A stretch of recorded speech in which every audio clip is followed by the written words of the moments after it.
This show is sponsored by BetterHelp.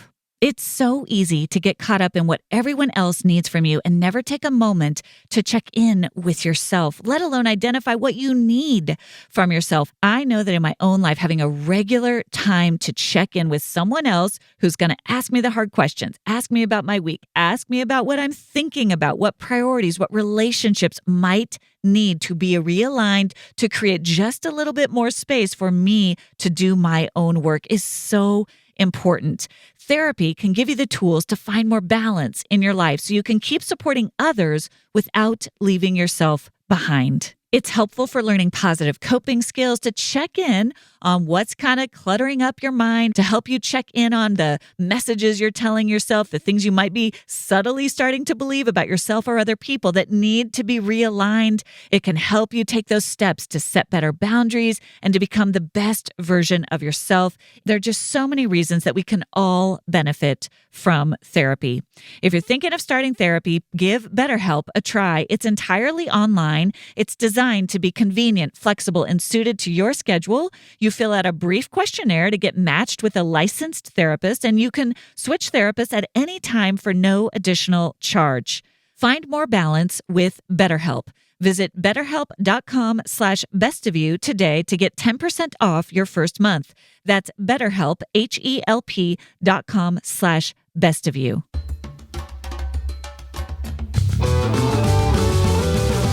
Hey everyone, I'm Dr. Allison, and I'm so glad you're here to discover what brings out the best of you. This podcast is all about breaking free from painful patterns, mending the past, and discovering our true selves in God. I can't wait to get started as we learn together how to become the best version of who we are with God's help. Hey everyone, and welcome back to this week's episode of the Best of You podcast, where we are in a series all about friendship. And today is a really special episode, in part because we're celebrating a significant milestone.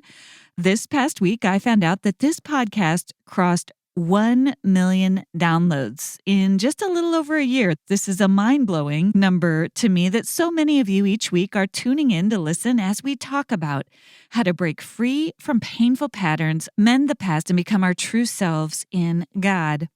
When I started this podcast a little over a year ago, a couple of things were really important to me.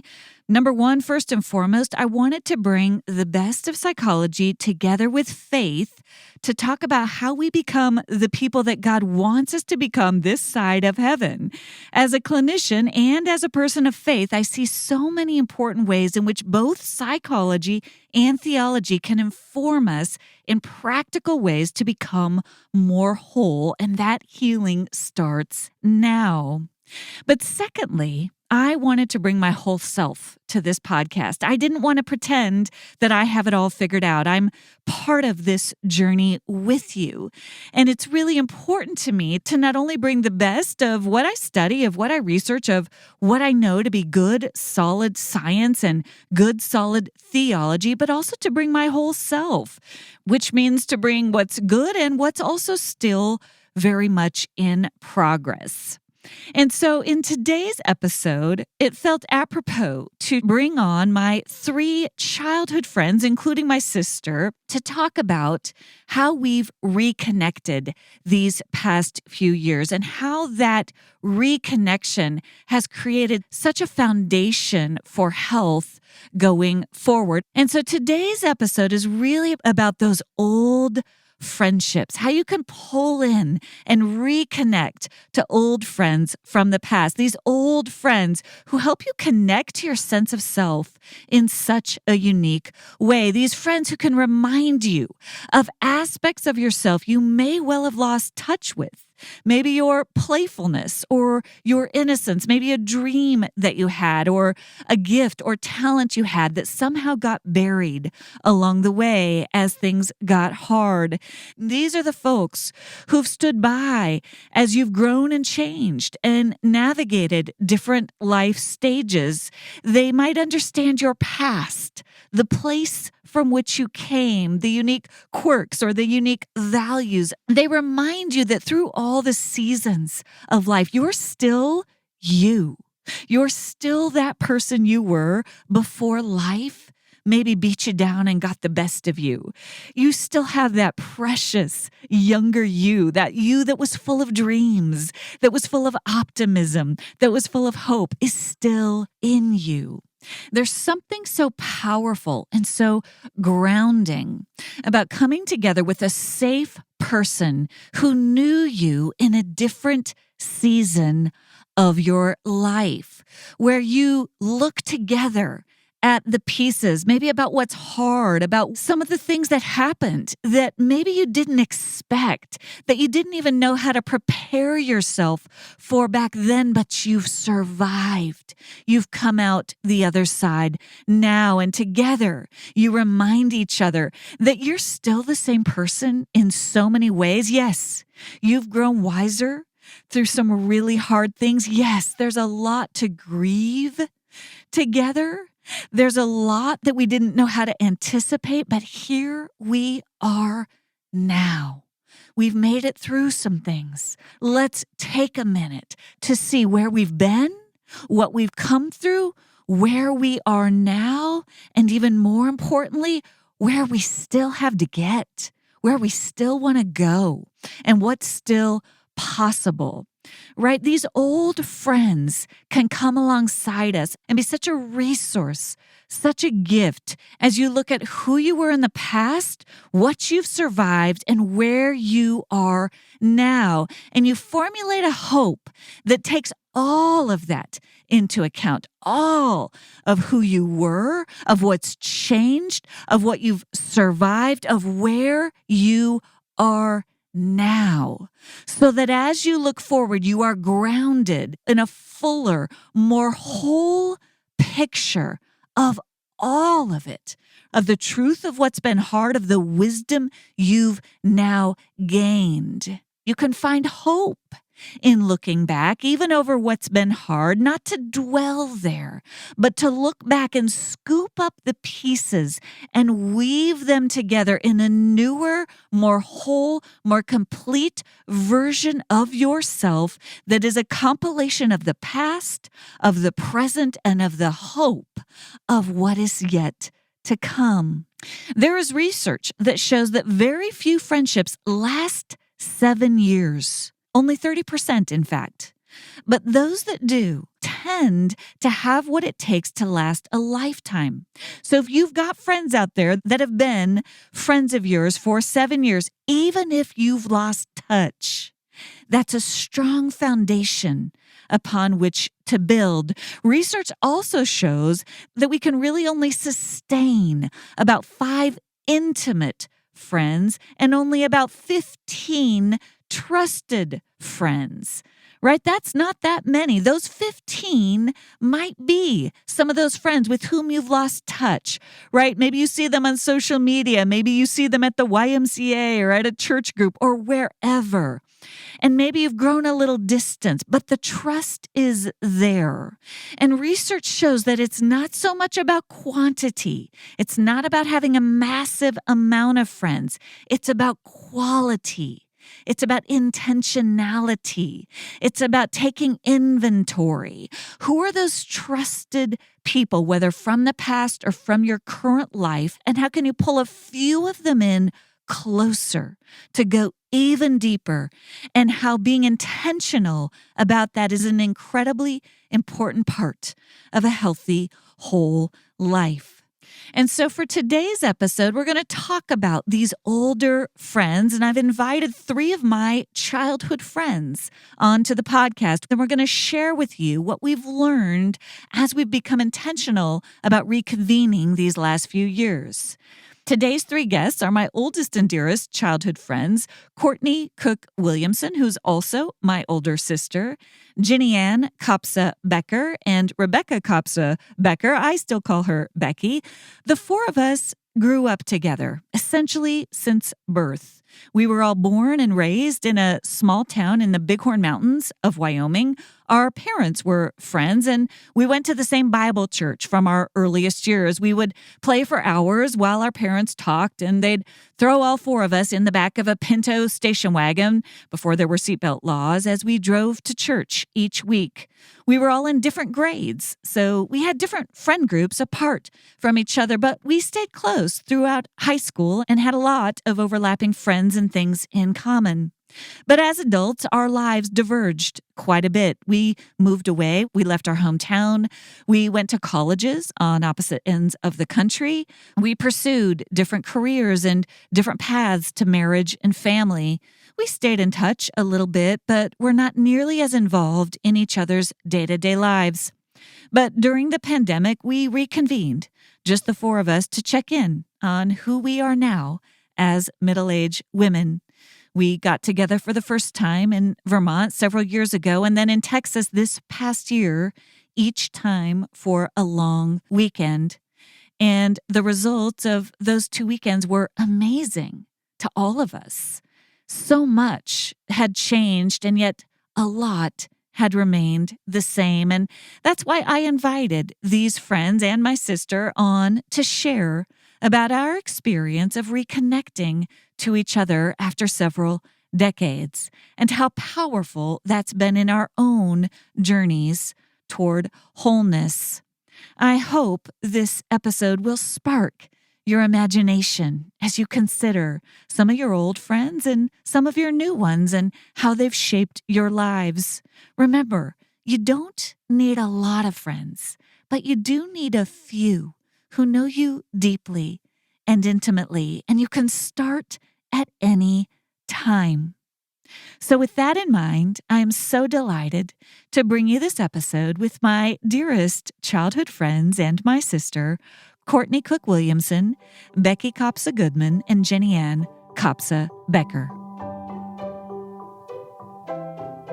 I want to start, Courtney, with you because you were approaching your 50th birthday. And you said to me, what I want for my birthday, what I want for this milestone is to get the four of us back together. So tell us a little bit about what was going on inside of you that led you to reconvene this group of the four of us.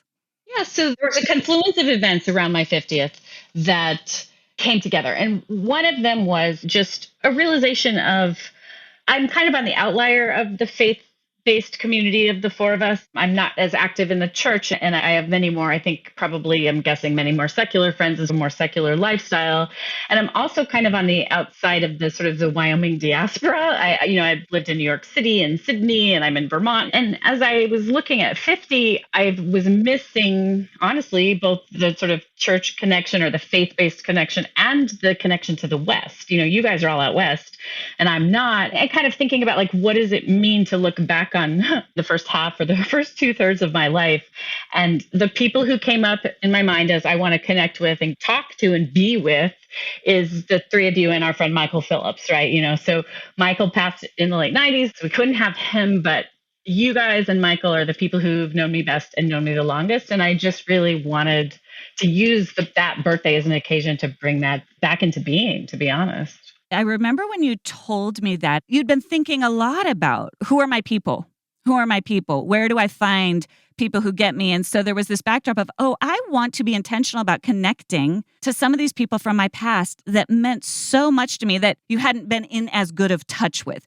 So I had been, to some degree, in touch still with Becky and Jenny Ann. Becky and I had lived in Denver, whereas you, because you were in Vermont for a variety of reasons, my sense is you had lost more touch. Is that accurate? And what was that about? Yeah, absolutely. I think that in some ways I had just relied upon you to tell me how the Kopsas were doing. Honestly, I think I consciously just counted on you to give me that news. And I was busy. I was working. I was traveling. I was living in New York. I had gone through a divorce. I was raising my own kids. My kids are a little older than your guys' kids. And so I had just kind of outsourced that to you, frankly. And it just stopped making sense to outsource it to you because that's not connection. That's not keeping up. And I knew both Jenny Ann and Becky to be women that I respected and trusted and loved. And I actually started to honestly long to know more about them and their lives. And again, as I had an empty nest, I had more energy and interest and bandwidth to want to know what's going on with them. So, Ginny Ann and Becky, what was it like for you when Courtney said, let's get the four of us back together? We hadn't seen each other in I don't know how long, all four of us together. What was that like for you guys? So I will just say that it was an email that Courtney wrote, an amazing email always. And she just threw it out there to us. I think she had talked to you, Allison, but then she just sent an email and said, this is what I want. This is what I am looking to get together. And are you in?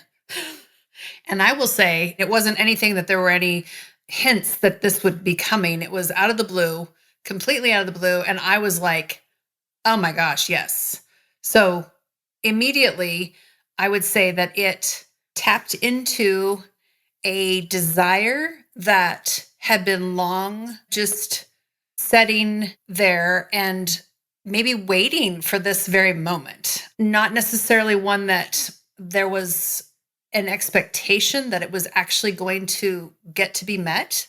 But then when the opportunity came along, and I'm just speaking for myself, I was just like, I can't believe that we're gonna do this. And absolutely, like, can't even think of anything I want more. How long had it been Courtney and Ginny Ann? Because you guys were like best friends all through high school. The two of you were tight. How long had it been since you'd really meaningfully connected as adults? So I will say that probably we hadn't even yet fully connected as adults. Yeah. Because we circumstantially, our lives peeled off in just fast and opposite and full trajectories there was no overlap.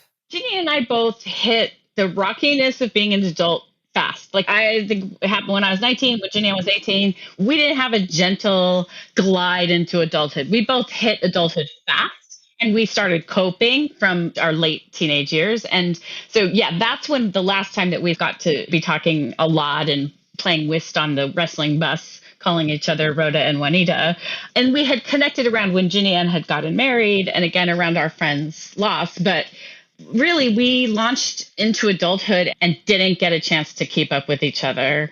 And that was a rupture, honestly. And I would say there was one small little foreshadowing, Allison, at your wedding, when the four of us, kind of minus you because you were the one getting married, but the three of us had this tiny little overlap that I think really did stir the pot for me in terms of growing that desire, even after the decades, thinking, look, this would be so amazing. How about for you, Becky? So you and I both lived in Denver into our adulthood. I even lived with you in your basement when you were pregnant with Jordan. That was a definite time of just, like you said, reconnection, even for a bit. And you being able to come to know my oldest daughter and then walk through some of the days with getting ready to have my second and just kind of having the unfiltered home life all around.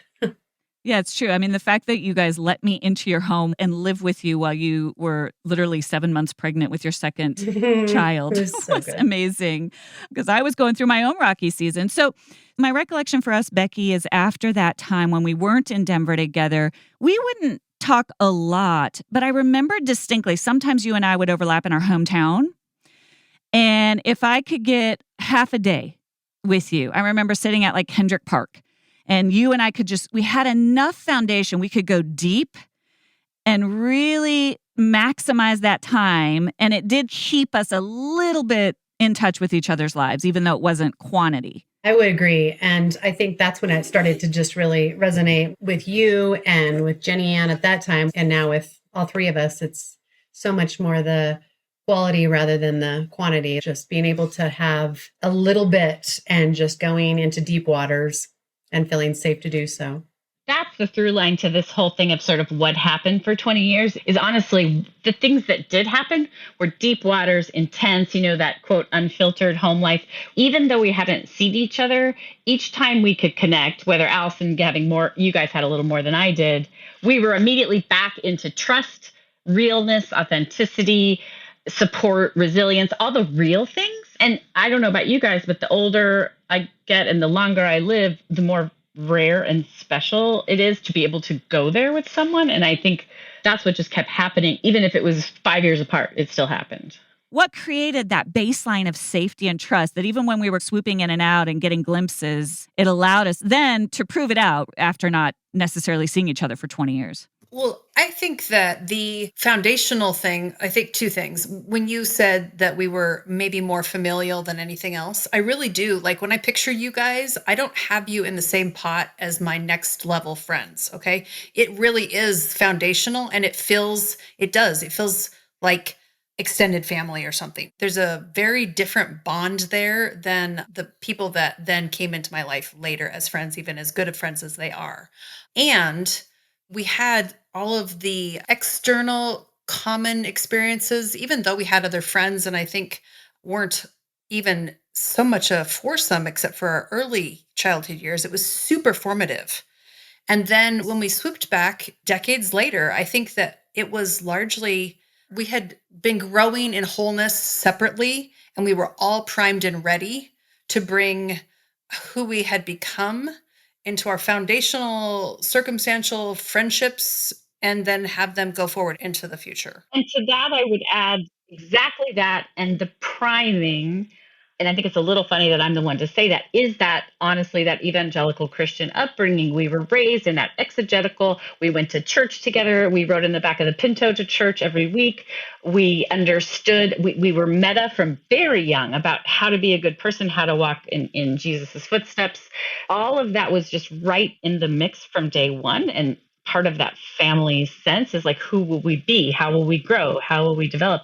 The other thing I don't want to miss saying is we had a just absolutely phenomenal Rocky Mountain upbringing, that it's just a beautiful setting that I think I find often that no one else understands what it's like to grow up in the Bighorn Mountains, so you put all that together, and then I would throw it to Becky and say, what else would you add to this kind of extraordinary connection? Just adding to the whole time that we got together, the invite, I think, from Courtney, from me being the youngest, it kind of brought me back to my young self a little bit, to be excited that I got invited. There was that bit of, I get to play with the big girls or, whatever else, the older girls. And at the same time, very quickly understood, because of the email and just as we were in correspondence, that, like Jenny Ann mentioned and Courtney, that there's been a lot of years that have passed and a lot of growth and good things, hard things, more complete wholeness as a person. And I felt very much a part. So being welcomed, invited, that was something literal, but also that I felt like was meaning that we're going to be coming, and didn't know what it was going to look like, but the openness was there. I just want to add to that invite triggered all of those, the anticipation and the not knowing what we're getting into. We got there, and no kidding, it was 100% safe. It was 100% safe. Yeah. There was grace extended immediately for whatever was shared. And I think that everybody had grown to a place of being able to just fully hear and receive what the others were wanting to just put on the table. Which is kind of extraordinary because our lives had gone in very different directions. So, for example, Jenny Ann, you had 6 kids pretty quickly. That was an intense experience going into full-on parenting. And Courtney, your experience was very different from that. You had your 2 kids very young. You had gone through a divorce. Becky, you had gone through an adoption. In my family, my husband had been widowed. In many ways, we were each navigating very different lives. I was single for a long time. You guys all got married way before me. There was just a lot of differences. So what was fascinating when we reconvened from my perspective was every single one of us on these very different life trajectories, including a different faith trajectory in some ways, we were all becoming more whole, right? And we wouldn't have been able to know that, but we were all doing the work. And that is what created the safety. It wasn't that we got together and we're like, oh, our lives were exactly alike. It was this commitment to healing, this commitment to trying to grow in our own selves, in our parenting selves, in our marriages, in our understanding of other people, in our understanding of the world, in the understanding of what's true and good and worth pursuing. It's all of those ingredients that created the safety, not so much that we overlapped in all the ways we'd been living our lives.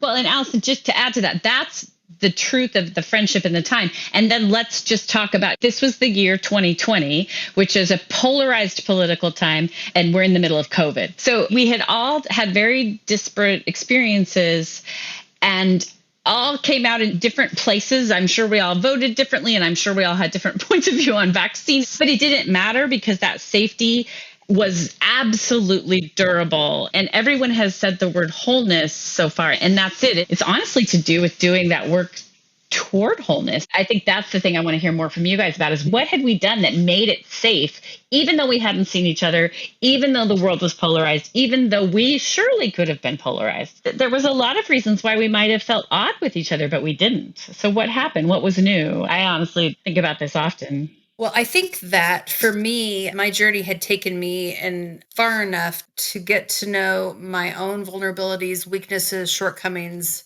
brokenness, all the words, enough, not that that's over ever, but enough where I think we had all become safe people for other people who had similarly discovered those things about themselves. And then I would say that coming to Vermont and then our second gathering, I would say that then this coming together, not that the wholeness progression is over, it's of course going to continue, but it really was something big and milestone-ish in my own wholeness journey, because I think that it was a little bit of a tangible representation of how God knows us intimately and every single little detail. And it got represented in these three very different people looking at you across the table who heard and kind of filled out the picture. And just being known intimately like that, I think, was the next stage on the wholeness journey. I like how you're saying that, because we grow as individuals and in community. We're each in our own communities, but there was something about coming back to the source, the familial source. And sometimes people don't have that in their family of origin. Sometimes people don't have that in their childhood friends. But for us, coming back to the source of contextualizing. So for me, it's like, this is how I take myself to be now. And now I'm with these people who knew me when I was 5, when I was 7, when I was 12, when I was 15. And what are the congruences? What hasn't changed? What has changed? There's something incredibly grounding about that. I think about in therapy, we do this work of having you imagine your 5-year-old self and having you go back in the past and think of the ways that you interpreted events. And to be able to do that literally with the people who shared those events and those memories. We would go back to some of these childhood memories, and I could tell we were all kind of putting pieces together about each other, but also putting pieces together about our own lives as we collectively looked at the big puzzle of our lives together. And that was just, I agree, that was formative. If you've got a busy schedule, it can be hard to get all your nutrients on the go, which is why I have been so excited to discover Organifi. Organifi makes it easy to fill your life with more nutrition using delicious superfood blends. Just add a scoop to a glass of water or your favorite beverage to energize and nourish your day with carefully selected vitamins, minerals, and antioxidants. In the afternoon, instead of reaching for caffeine or a sugary snack, I grab the Organifi Red Juice, a delicious superfood punch that increases energy without the caffeine and only 2 grams of sugar. And my favorite is the Organifi Gold. It has turmeric, and it's a delicious treat that also helps me sleep better. You can experience Organifi's high-quality superfoods for less than $3 a day. Go to www.organifi.com/bestofyou and use code bestofyou for 20% off your order. That's ORGANIFI.com/bestofyou and use code bestofyou for 20% off any item. It's so frustrating to check a label only to find all sorts of hidden sugars, especially when it's vitamins for your kids. Hiya vitamins are made with zero sugar and zero gummy junk, yet they taste great and are perfect for picky eaters.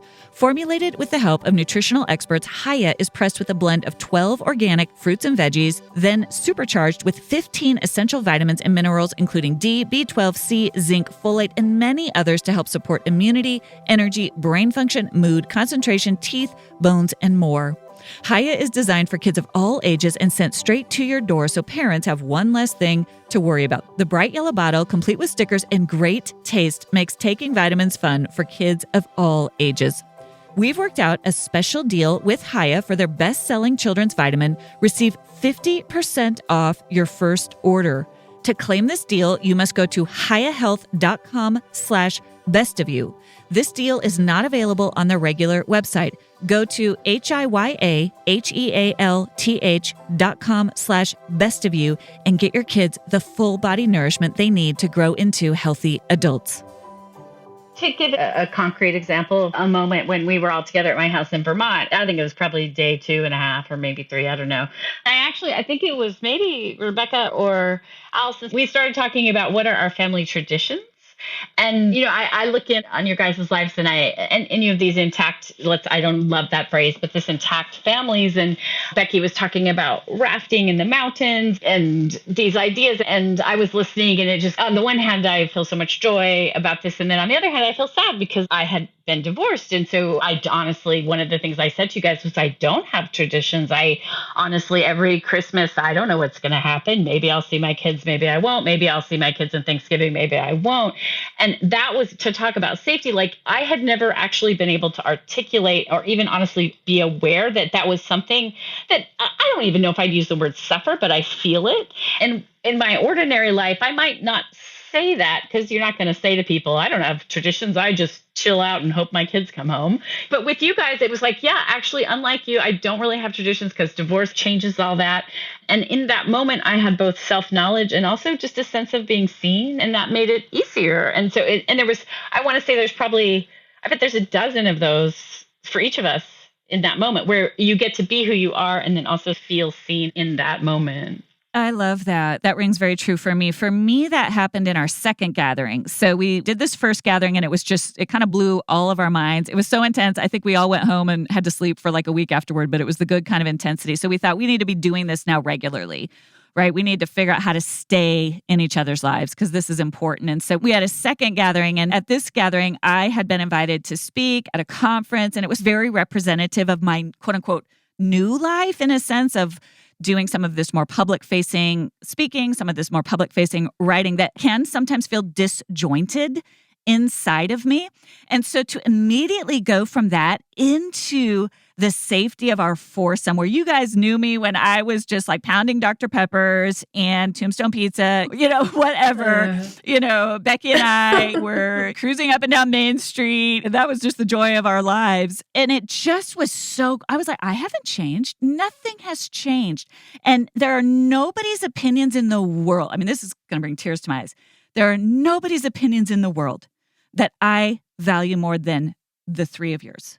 And if I'm good in this group, I'm good. And that was for me extremely it brought this incongruence of what it felt like kind of some of my life now and some of my life then into that wholeness, into that, oh no, I'm the same person, and just crystallized that for me. And that was really, really profound for me. When I returned home following both weekends, I just shared with my family how I felt like it was just a retreat of sorts. And the retreat being that there was just so much good laughter. There was also sharing, and there was a lot of dancing, and it was a place I felt like I did as a child. I could just be myself. And I knew that as a child, I could be myself around these three. And then it was so remarkable to be meeting up with you guys, in Vermont. Yeah. And later on in our next place where I thought, I just am not holding anything back. And that's really unique. And I knew that you guys it was a safe place, a trusted place, and continue to be. And this is the other thing that I just think I've been thinking about is, as the youngest, I felt very protected and supported. And as just in, once again, the tangible sense and stuff when you're little. And then I got to thinking, well, I feel the same way as an adult, but I'm hoping that can get exchanged too, that I can offer that to you guys too. But I feel like that's still there. And that was groundwork that happened many, many years ago.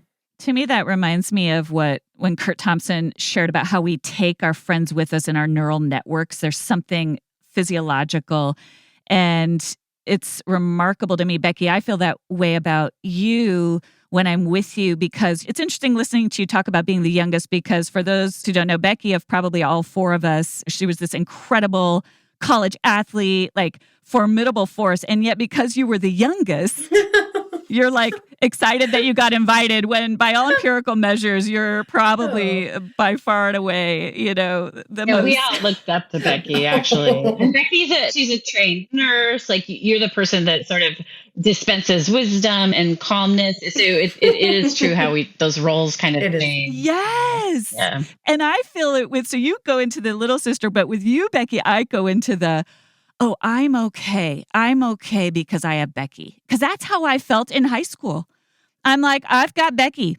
And we did not, I want to reiterate, we were not part of, one of the things that's pretty cool about that foundation is we had different friend groups. You had your own best friends. I had my own best friends. But there was this feeling inside of me that to this day, when I'm with you, I feel it, is I've got Becky, so I'll be okay. And it's so fascinating that we take that with us, that lived experience of somebody with us. So shared. But Allison, I have a question, and maybe I probably shouldn't only address it to you, Allison, but I think of you as the expert in this. I feel like in some ways we are lucky. We had this, and there's some volition around tapping back into it. But I guess my question is, how do you cultivate it if you don't have it? Because I think that part of what we're talking about here is we all needed this connection in 2022, 2020. Like we felt like we needed that to get back to the grounding, the trust, the safety, the wholeness. And what does a person do if they don't just have their sister group? What is it about this that is something that we can take into our lives? Because I think we're hungry for it. I agree. I mean, I think our situation is sort of an extreme version of safety where it's literally from the womb. I will say I've had this experience I have another friend since we've spent more time in the Bighorn Mountains I've reconnected with from high school. And it's a very similar, we've each been on a growth path, and that although we lost touch, those growth paths collide. I think any glimmer, as they say, any glimmer, if you think, I'll say to my clients, I'll be like, when did you feel seen? When did you feel loved? Who was it? Was it a pastor? When you were 25, was it a grandparent? Was it an aunt? Was it someone when you moved to a town and they were just kind to you? Just look for that glimmer. It'll stand out to you. You feel it in your whole nervous system when there's safety and someone has seen you. And usually people have some answer to that. Just someone that showed that's what we're moving toward. And if you can reconnect with that person, great. If you can't reconnect with that person, hold on to that feeling. What did that feel like? Let's identify, what does it feel like when someone is really with you? And then we're going to work toward finding people who give you that feeling. Because the good news is you get it. You know what it is. And so now we're going to help you find folks. And when you do find that, because we just did an episode on new friends, I found it with a couple people very recently where you can go deep pretty fast when you know, oh, that's what I want. Well, and also in all this, I think that you then develop the ability to give that. And so you do tend to find each other, like people who can offer that. You very quickly get this very definite response from people who are also able to connect at that level. I will say the childhood piece is just like we just got a special gift, because truly just having somebody who gives you the permission to show your whole self to them and to then also allow that to evolve and grow. I don't know that there's a bigger gift on this earth. And that can start now with a new friendship. The fact that we got to do that with people who could have stayed attached to who we were, and even as amazing and beautiful as all that was, like, I think the biggest gift in all this for me was that all of you were fully on board with wanting to know who we've become and not keeping us in those spots as good as they were, but like we've all grown and we wanted to know each other in our current state and as we're moving forward. I think that's the hugest gift of all this. That's it. That's the gift. It's to be known for that core childhood self. But we have all changed and grown, and to be able to be seen. Oh my gosh, it's so nice. You're exactly right, Julianne. And it doesn't always happen that way. We could have reconnected. I'm sure we all have stories of reconnecting to folks from our past where there isn't that connection. Paths have dispersed. And just there's something valuable about connecting over past commonalities. But yeah, the gift of being able to get current and move forward with people. That's a good point. So do you think that this really could have happened separate from meeting together face to face? I was just going to say something similar, Becky, that there is a very real way to me that this feels like an IRL experience, almost on the other side of 15 years of social media, right? So I'm sure I saw you guys on Facebook and then later on Instagram or whatever, and that's fine. And it created a simulacrum of, oh, I'm in touch with Ginny-Ann and Becky, but of course I was not. And who we are on social is just not who we are, right? And when you say that, it was in real life. We sat around for days being with each other. And I think there's got to be no substitute for that. I think it's got to be crucial. Don't you guys think? I think so. Yes. That's a good point, because I was curious how, Courtney, I forgot about social media. Like, how were we in touch those 20 years, you know? Because we did have updates on each other. Yeah. We kind of knew details, factoids about each other's lives, right? I would even say they don't even overlap. Honestly, for me, I feel like what we got to start and now have continued since the face-to-face Courtney's. And so now we are able to use Zoom and things because we went together and literally unstructured time. Yeah. Unstructured time. Yeah. Just being together. That's important. It wasn't a wedding, but it kind of matches a hybrid thing. Like I think we spent together once. It was 18 months, right? Once, and then 18 months again later. And then, and then we have these scheduled Zoom meetings, and it's the combination that's made it real. I think that's got to be a huge part of this. I know it is for me. And even pulling ourselves out of our context a little bit. I mean, one of the things I'm in awe of is both Ginny-Ann and Becky in particular are just literally always on call to their amazing, brilliant children. And yet you are removed a little bit from that context, and it lets us all be together. And I would just encourage people too. I mean, you're still moms, you're still busy people, but we did travel to be together twice. And I think that created a space that we needed to just kind of be who we really are and let down our hair, metaphorically. For sure. And we both, originally when we met the first time, it was a miracle that everything was timed and kids were taken care of and everything worked out to get together. And then I believe when we had the other opportunity, it was, let's do this. Let's just try one more time to see if this can work. And it did. And I think that because of the previous time, we all thought, okay, this is important. At least for me, speaking for myself, I thought I'm going to clear things to make whatever I can do to make this happen. Yeah. So I think that one of the things I was thinking about with that, Becky, is that, okay, so for me, the initial get together opened a whole new door. And so it took courage to take the risk to go try this, you know? But then once you do, right, then it's just not something that we're going to be hesitant about. It's like, oh, I'm going to actually prioritize this now. I already know that the connection has been made and this is life-giving. Clear the deck for this. And I didn't say any of that well, but you know what I'm trying to say, guys. No, you did say it well. But I also think that we should maybe dwell for a moment on the risk, because I think we're speaking through this haze of, oh my gosh, this was amazing for us.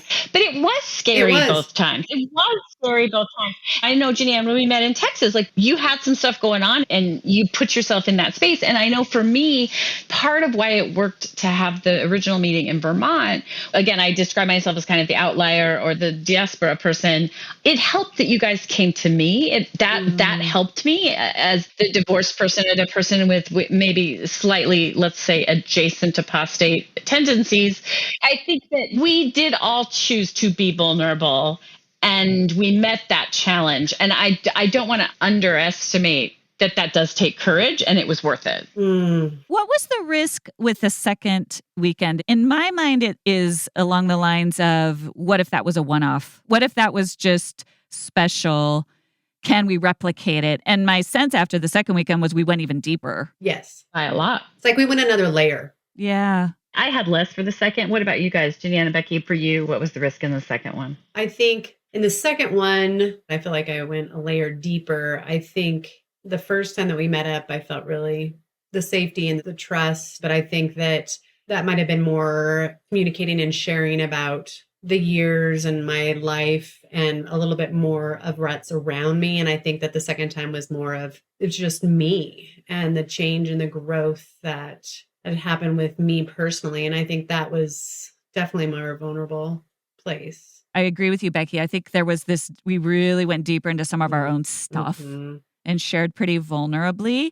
One of the things that was remarkable about that second gathering was, for me, was to really be a witness to, especially you, Courtney and Jenny Ann, talking about that season of life when you were 19 and 20 and your awareness of what the other one was going through, your pain that you couldn't be there for the other one. And really that is where your guys' paths began to diverge, not because there was any animosity, not because there was any anger, but one of you used the word rupture, that there was just this inability. There was so much going on in each of your individual lives and that didn't overlap.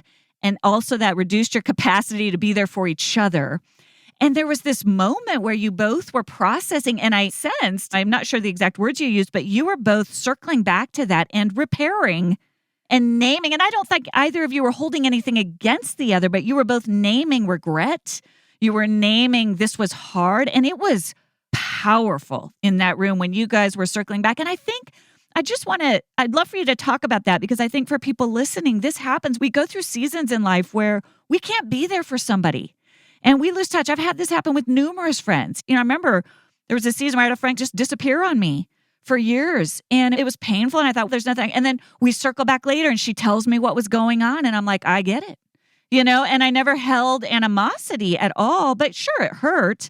I think this happens. And so to watch you guys enter back into that was really beautiful to me. Can you guys talk about that a little bit? I will say that it's one of those things in my life where I feel such a need to be able to just say the thing that I wish that I could have done differently with different people. And specifically the privilege of getting to just say that to you, Courtney, and have the opportunity to express the sadness that still lingered, even though we've both grown and moved on. And that was a real gift. I think that's definitely one of the outcomes. Is very seldom in our lives do we actually get to go back and maybe have a little bit of a do-over. And I think there was a way in which I think all four of us, because what ended up happening was it was this thing that sort of nominally had happened both in Ginny Ann's life and my life, but Becky and Allison were also witness to it. So we ended up you got that 4 mini bystander view, which that's just a blessing. It doesn't happen very much, right? Where you can actually have a kind of a cathexis around, maybe to make it slightly less abstract. I'm maybe the most comfortable talking about. There were several different things that happened all around coming of age, but I got unexpectedly pregnant. I had an unplanned pregnancy when I was 19, I guess. And there was lots of events cascading from that. And we all tried to help each other and wanted to help each other. And it was quite a challenging time in 2 Christian homes. Small town. Yeah. You were off at an Ivy League college, let's say. I mean, it was a bizarre set of circumstances. And the thing that I know now, which I didn't know then, was I had this public event, again, coming home from Dartmouth pregnant, which is certainly quite newsworthy. But of course, anytime something like that happens in a small community and in a friend group, everyone else has things going on too. And maybe they're a little more quiet, and maybe they're hidden, and maybe they've remained hidden. And so what this time allowed us to do was both recast what I had gone through, honestly, much more integrated with what we were all going through, because of course we were all teenagers and we were all going through a learning process around our sexual selves and our Christian selves and our moral selves and our ethical selves and our relational selves. And when do you ever get to go back and reanalyze that stuff? It was really beautiful. And again, if you don't have your cops of girls to do that with and your sister to do that with, I think finding someone to do that with is the essence of friendship. It can't happen on social media. It's something that we can intentionally do with each other. And it just gave me so much peace and strength. And then I also just want to say the combined wisdom from the three of you in this event was just so fun for me, because now I have these powerful midlife women who know all kinds of things and have learned so much to draw from. And now I know that because we went through this thing where we talked about all these things we had learned. And I mean, what a resource. It's game changing for me. Yeah. I also want to add, I really do think that is what a good therapist does. A good therapist helps you. I'm thinking of folks, if you're listening to this going, I don't have that friend, right? But that's what you're doing in the therapy room. You're retelling your story with someone else. There's a withness, there's a presence, there's somebody asking you questions, helping you see it from all these different angles, helping you untie the knots of the narratives you've told yourself, right? That's what therapy does. Friendship and therapy, they're not the same thing. They're not a substitute for each other, but there is overlap. And there's a way in which you get some of that benefit, that healing benefit with really good friends. You can go back to a really painful memory with some really safe people. And you also get some of that release, that nervous system calming, that, oh my gosh, I'm known and I'm seeing this from all these different angles. Definitely. It's just an extra over-the-top gift that we've been given to be able to actually go through this growth together, but not recognizing that most people don't have those relationships in place in their lives. It's not something to give up on pursuing.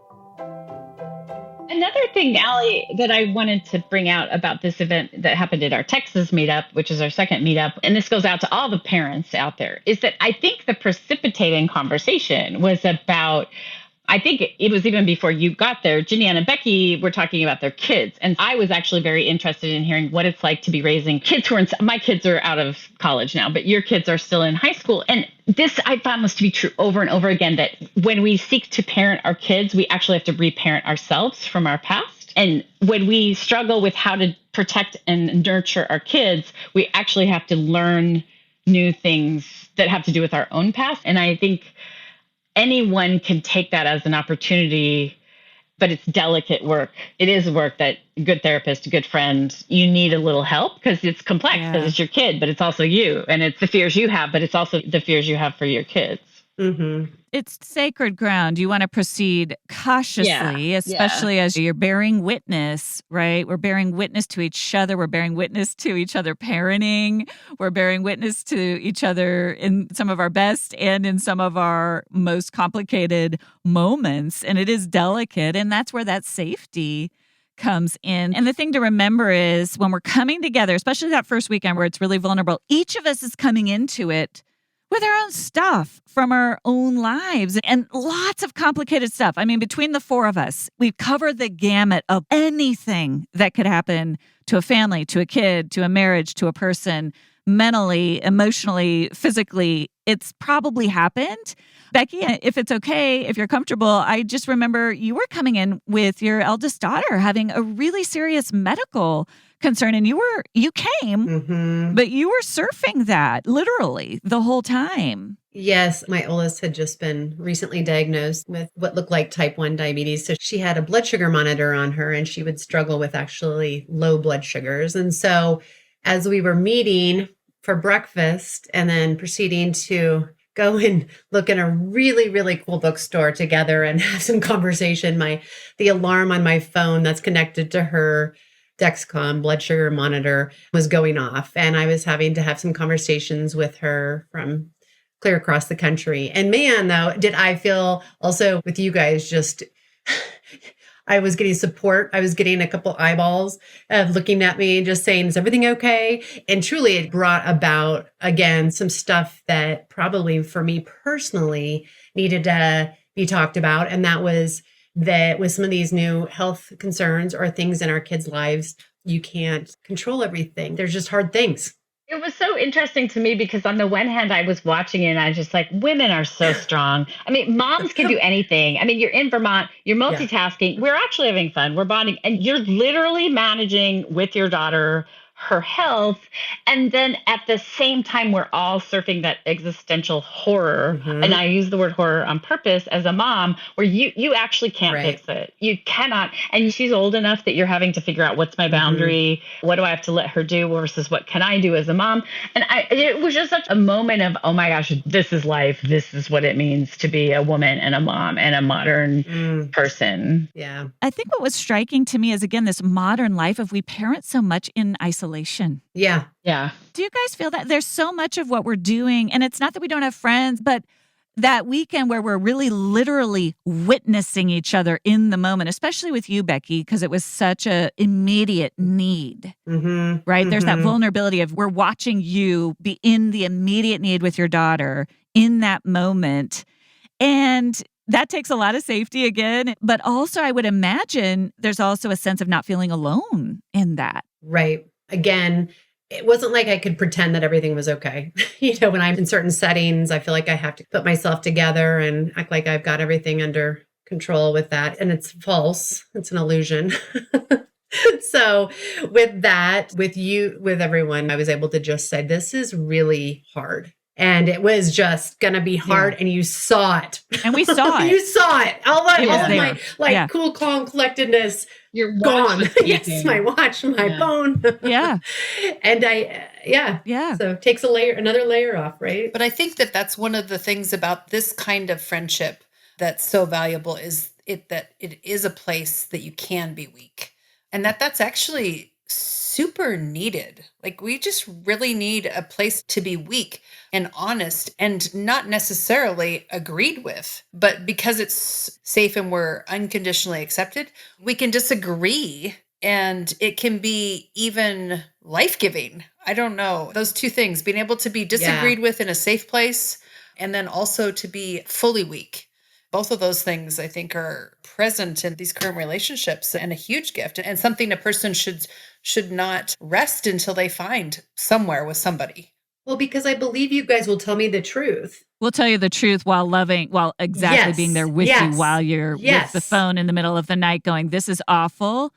And she's this old. And how do we figure this out together? Yeah. And if I could tell my 40-year-old self about this, I would say to my 40-year-old self, when you're about to go through a divorce, you need to get your friends on the phone and talk to them about it and not be ashamed and not try to keep up a friend and not just be all tough and strong, but go ahead and show people your weakness and your fear. I mean, I found a couple ways to do that during that time, but if I had had what we have now with you guys, it would have been so much better. I would have gotten truthfully, you guys, I would have gotten support from you guys, but that was before I knew that this kind of vulnerability and authenticity could exist. And that's my advice to anyone, and especially I wish I could go back and tell my younger self that.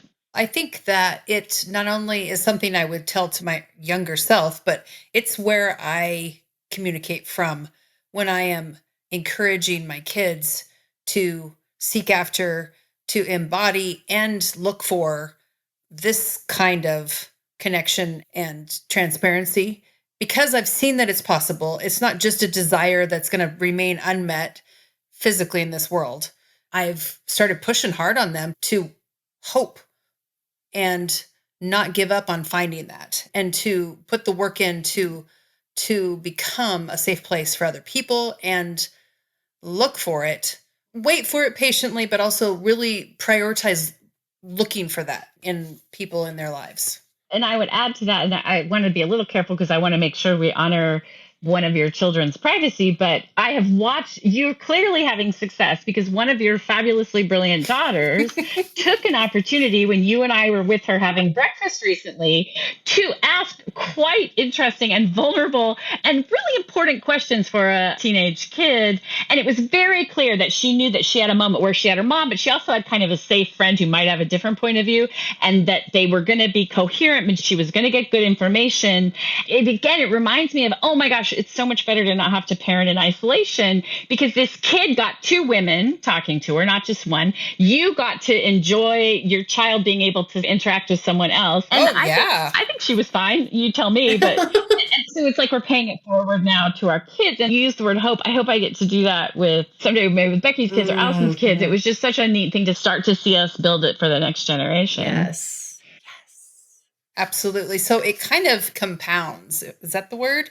So what we've been given, we can kind of just build on and pass. Love multiplies, it bleeds. Compounds is a good word. And I think that's a benchmark of a really safe, healthy set of friendships, which again, we've always had. Like, we all have our own independent friends, we have all of our own lives. It multiplies out into the rest of the world. It becomes that foundation from which more goodness, more love overflows into the rest of our relationships, into the rest of the world. That's the beauty of friendship. It multiplies out. Healthy friendships are not confining. They're not cliquey. They're ones that create more goodness for others. And I would say this has also given me, I'm much quicker to take those risks with others as well. Not with an expectation of necessarily making this level of foundational connection, but just as a way of operating with people. I feel my being seen and known by you guys has given me courage to just be even more transparent with the people that I have different levels of friendships with. And I think it keeps on spreading. And again, it's not me. It's just being able to live more wholly, which is what this friendship does. Makes me a better friend to even just the casual friendships, you know? It's exponential. It's reminding me of that old song we would sing at Camp Bethel. It only takes a spark. I know. My fire going. My favorite. And soon, so many others will warm up in its glow. Oh my goodness. Which, by the way, I learned recently that Becky did unseat you as the scripture memory champion. What? Becky, no. That was my one claim to championship. What are you saying? You took my record. I memorized some of the shortest verses ever. And I think that you probably had, like, Jesus wept. I mean, I feel like you're just being nice. No, I really am not. I think that was my goal for one of my entire camp. Like, I did nothing else that week but memorize scripture verses. It's because you're a competitor. It was, yeah. Your name was renowned, Courtney, at Camp Bethel. Still is. This is unfair, though, because you have trophies at Sheridan High School for athletics, and then you took my Camp Bethel scripture memory verse trophy. It's just unjust, Becky. So funny. Honestly joking on the scripture memory verse, but I do want to also acknowledge that, and because I do think it's important in this great time of sort of national divide or discord, that you guys are a little closer inside the church than I am. And it has been enormously healing to me to have, I mean, it's not even awkward. It's just, you just give me the light of love of Jesus Christ as a part of the way you talk to me. And we never even really had to talk about some of the differences of faith. And it's because the core ones are shared and we actually don't have these big differences that people might think we have. But I think the three of you have done a really beautiful job at that. And I just want to thank you for that, because it makes it easier for me to go back to church when I need to, or to reach out to other Christians when I need to, because you guys have made that safe for me. We've definitely discovered there's more commonalities than differences. And I think that is a little bit of a symbolic gesture for the country. You know, if people actually got together face to face in person, they would probably find that there are a lot more similarities than what everyone wants to say. All right. So as we close, I kind of want to ask this question, but we might have already covered it. And we've covered a lot, but I like the question. So what would you want your younger self to know about friendships? Like, let's say your 20, 25-year-old self. Courtney, you already kind of answered it for your 40-year-old self. What would you want your younger self to know about friendships then that you know now? Oh, that you can trust it. By the time I was mid-20s, I was jaded and felt betrayed by a lot of people. And I think you got to trust your friends. And it's okay to do it, and you'll be glad you did. I think my 20-year-old self, I'd like to say it's so important to be yourself, and the people who are okay with who you are going to be there for you. I'm not sure exactly how to say this, but I felt like I needed to trust myself, figuring out exactly who I was so I could be a good friend to others, and then also receive friendship. I think all of those things were going on at the same time. So I guess I would say get after it, because it's hard and scary. It's hard, but it was hard anyway. So hard and productive is what I would say. And that you can be purposeful about, like, I really so appreciate, Allison, your devotion to getting tools to your listeners, because it's not necessarily the bottom line truth piece that we're unaware of, but like how to implement that into my life. And I have gained so much from listening. And yeah, so the tools are out there, start implementing them and get after the growth. Hard agree. Absolutely. Agree. It takes tools. It's okay to practice and try. I would say for me, I haven't answered this question, but I kind of want to. I was just thinking, I think for me, and I've written about this, but I so took on this idea that my job was to be everybody else's best friend, be that safe person for everybody else. And I'm noticing as I'm with you guys, there's a part of me that is wondering what it would have been like for my 25-year-old self to think, what if you just get to be you and get to work on yourself, and your job in life isn't to make sure everybody else is okay? Because I don't think she knew that. I think she thought that was a little bit of her role in life. So, Allie, it's funny that you say this, and you can cut it out if you want, but it was really fun in Texas, I think, and I think I speak for all of us, to get to see you looking sharp and being really smart and being out there in the world of your podcast. And then getting to giggle and be with Allie, and how you and Becky always walk about 3 steps behind Jenny Ann and I when we go places. Yes. I just want to endorse you being able to move between sort of the vulnerable self and the person who is an expert, a bona fide expert. It's a great example of what we're talking about, is being able to have both. We all need to be both, right? We need to give and to receive, When I'm with the 4 of you, I'm like, we're all experts. And that's always been it's in part because of this group that I don't ever have this fancy idea of what it means to be wise. Wisdom comes in many shapes and forms. And yeah, I'm just so grateful for you guys and all the wisdom that you've shared and all the goodness you're putting into the world. And thank you so much for coming on and talking with me. Thanks, Allison. You too. Thank you for having us. Thank you, Alice. Love you. We love you. I love you guys. We love you. Thank you for joining me for this week's episode of The Best of You. It would mean so much if you take a moment to subscribe. You can go to Apple, Spotify, Amazon Music, or wherever you listen to podcasts and click the plus or follow button. That will ensure you don't miss an episode, and it helps get the word out to others. While you're there, I'd love it if you leave your 5-star review. I look forward to seeing you back here next Thursday. And remember, as you become the best of who you are, you honor God, you heal others, and you stay true to your God-given self.